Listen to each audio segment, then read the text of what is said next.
Hi friends, welcome to Saro Saran foods. நம்ம இன்னைக்கு சிறுதானிய கோதுமை மாவை பற்றி தான் பார்க்க போகிறோம்.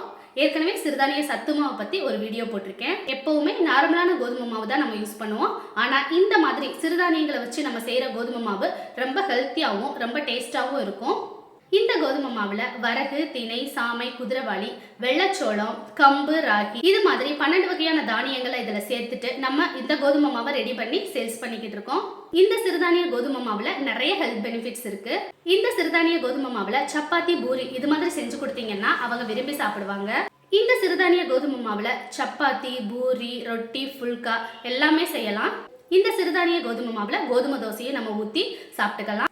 நார்மல் சப்பாத்தி மாதிரி இது ரொம்ப சாஃப்டாக இருக்கும். 4-5 மணி நேரம் வச்சுருந்தீங்கன்னா கூட ரொம்ப சாஃப்டாக இருக்கும். ரொம்ப ஹெல்த்தியானதும் கூட. இந்த சிறுதானிய சப்பாத்தி மாவு உங்களுக்கு வேணும்னா ஸ்க்ரீனில் தெரிகிற வாட்ஸ்அப் நம்பருக்கு வாட்ஸ்அப் பண்ணுங்கள். வேற ஒரு யூஸ்ஃபுல்லான வீடியோவில் பார்க்கலாம். பாய்.